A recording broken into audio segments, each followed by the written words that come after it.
Hello, good morning friends. Smart study solution के इस YouTube channel पर आप लोग का स्वागत है। इस वीडियो में बात करने वाले हैं पैरा मेडिकल स्टाफ वैकेंसी 2024 जो निकल कर आई है। भर्ती का आगाज़ हो गया है, भर्ती निकल चुकी है, तो इसी के बारे में हम बात करने वाले हैं। इसमें कौन कौन से पोस्ट हैं तो आप देख सकते हो। जीएनएम है, एक्सरे है, फार्मासिस्ट है, लेबोरेटरी असिस्टेंट है। तो इसमें जीएनएम की सबसे ज़्यादा वैकेंसी निकली हुई है। तो कुल 2485 पदों पर भर्ती है, यानी 2485 पदों पर ये भर्ती निकल कर आई है। तो जिसमें कि सबसे ज़्यादा जो पोस्ट है वो जीएनएम का पोस्ट रहने वाला है। तो परमानेंट जॉब है ये। ऑल इंडिया के कैंडिडेट इसमें अप्लाई कर सकते, चाहे आप किसी भी राज्य से हों तो आप लोग इसमें आवेदन कर सकते हो।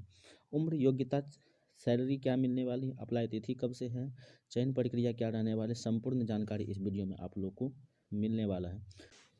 देखिए फ्रेंड्स, आप यहाँ देख पा रहे होंगे कि झारखंड कर्मचारी चयन आयोग यानी झारखंड की तरफ से ये वैकेंसी निकल कर आई है, जिसमें कि सभी के पोस्ट इसमें जिक्र किया गया है। आप किस पोस्ट के लिए आवेदन कर सकते हो, जिसकी अगर क्वालिफिकेशन जो भी आपके पास है उसके आप पात्रता इसमें रख सकते हो।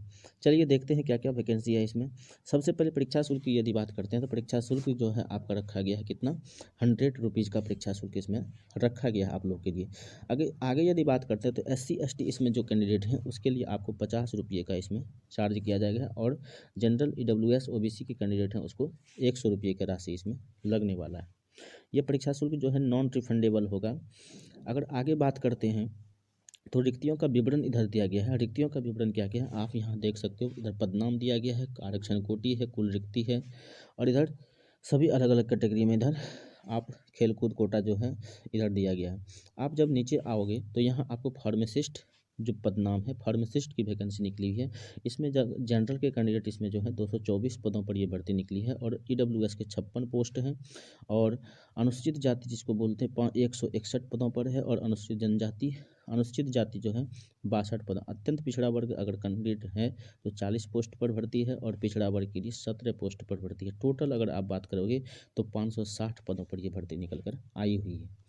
आगे नीचे जब बात करेंगे तो प्रयोगशाला पर्यवेक्षक यानी प्रयोगशाला लेबोरेटरी असिस्टेंट जिसको बोलते हैं आप, तो अनारक्षित यानी जनरल के लिए 255 पोस्टों पर है, और EWS के लिए 63 पोस्ट है, और अनुसूचित जनजाति के लिए 180 पोस्ट है, अनुसूचित जाति के लिए 71 पोस्ट है, अत्यंत पिछड़ा वर्ग 42 पोस्ट है, और पिछड़ा वर्ग 25 पोस्ट है। टोटल 636 पदों पर यह भर्ती निकल कर आई हुई है।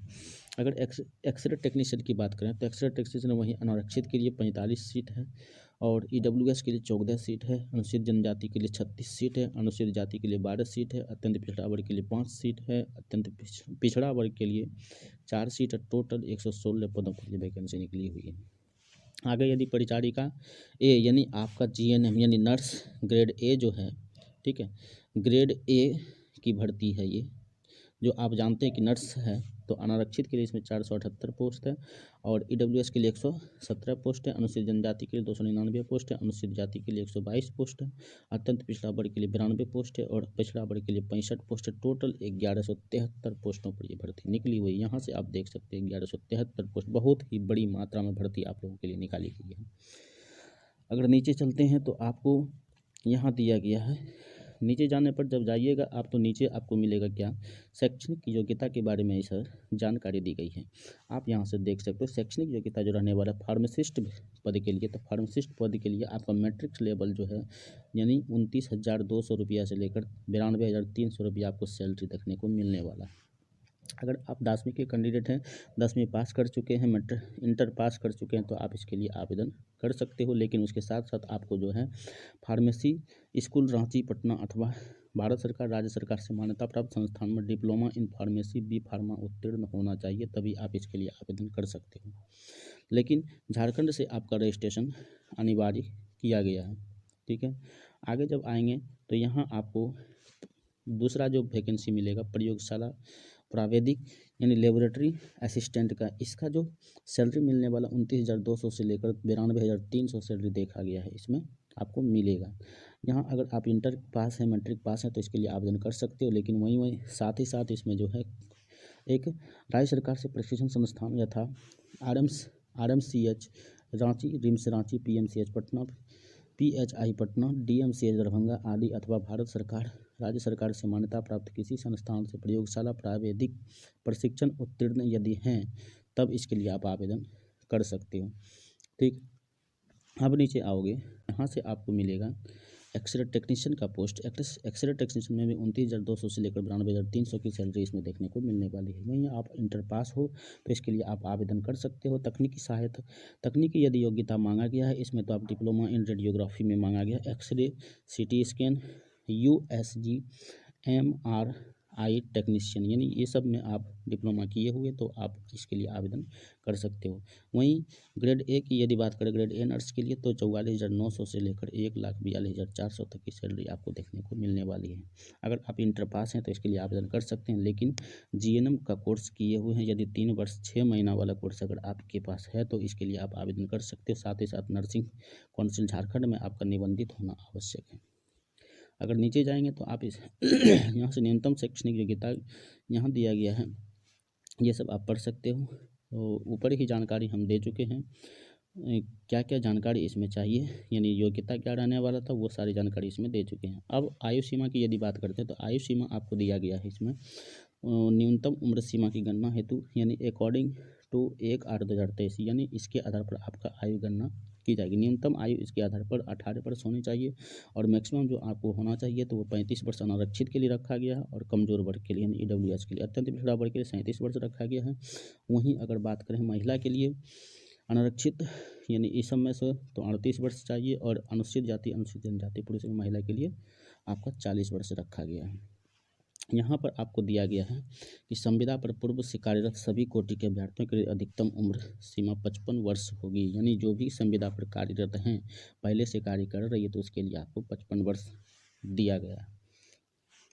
आगे जब नीचे जाओगे तो यहाँ आपको मिलेगा, थोड़ा आप नीचे जाओगे तो यहाँ पात्रता दी गई है, पात्रता को आसानी से आप पढ़ सकते हो और जो जानकारी है वो हम इसमें देने वाले हैं, तो लगातार बने रहिएगा इस वीडियो पर। जाति प्रमाण, यदि आप आरक्षण का दावा करते हैं तो आपको जाति प्रमाण पत्र झारखंड का देना होगा, जाति आय आवास, तभी आपको आरक्षित कोटि में रखा जाएगा, अन्यथा आपको जनरल में डाल दिया जाएगा और जनरल में ही आपको फाइट करना पड़ेगा। तो ये सारी जानकारी इसमें दी गई है। अब नीचे बात करते हैं कि परीक्षा का स्वरूप कैसा होगा। तो परीक्षा का स्वरूप आपको या तो OMR बेस्ड लेगा या कंप्यूटर आधारित परीक्षा ली जाएगी। ठीक है, इसमें अगर एक से अधिक सीटिंग में होता है तो आपका नॉर्मलाइजेशन क्या होगा, नॉर्मलाइजेशन अंक के आधार पर आपको जो है परीक्षा प्रकाशन किया जाएगा। परीक्षा जो है यहाँ एक ही चरण में ली जाएगी। ठीक है, लेकिन अगर परीक्षा जो होगी वो आपको बहुवैकल्पिक वस्तुनिष्ठ प्रश्न होंगे, लिखित परीक्षा, लेकिन परीक्षा में ऋणात्मक अंक का प्रावधान नहीं होगा, यानी नो निगेटिव मार्किंग आपका रखा गया है।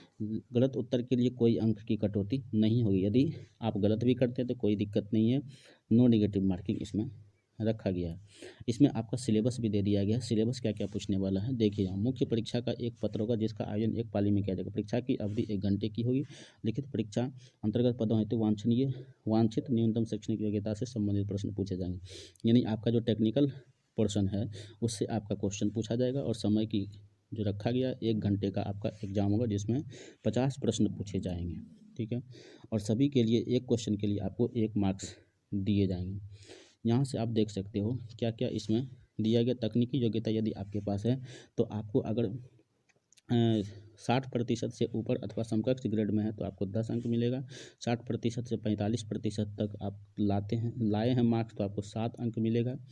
ये इसमें जानकारी आप 45% से कम अगर है तो आपको 5 अंक दिया जाएगा। किसमें, तो तकनीकी योग्यता में। अगर आपके पास कोई भी तकनीकी योग्यता है जैसे GNM है, फार्मासिस्ट है, वो सब टेक्निकल हैं आपके पास डिग्री, तो इसके लिए इतना ही मार्क्स आपको मिलेगा। अगर वहीं शैक्षणिक योग्यता मैट्रिक की बात करें तो शैक्षणिक योग्यता यदि मैट्रिक है तो मैट्रिक प्रमाण पत्र में आपको 60% यदि ऊपर अंक है तो आपको 20 अंक मिलेगा। 60% से कम और 45% के बीच में है तो 15 अंक मिलेगा। 45% से कम तो आपको 10 अंक दिया जाएगा। वहीं इंटरमीडिएट की बात करें तो 60% से ऊपर वाले को 20 अंक, 60% 45% के बीच में आपको 15 अंक और 45 से नीचे रहने वाले को 10 अंक दिया जाएगा। तो आपके मार्क्स कितना लाए हैं मैट्रिक इंटर में उस पर डिपेंड करेगा।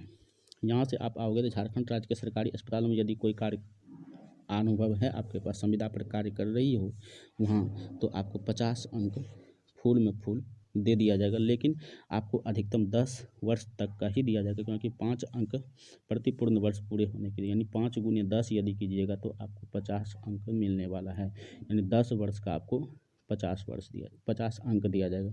1 साल के लिए आपको 5 ही अंक और अधिकतम आपको 10 साल तक मिलेगा। मुख्य परीक्षा के आधार पर मेधा सूची का निर्धारण होगा, यानी मुख्य जो परीक्षा होगा CBT एग्जाम होगा, उसके आधार पर आपका मेरिट लिस्ट बनाया जाएगा अंक के आधार पर।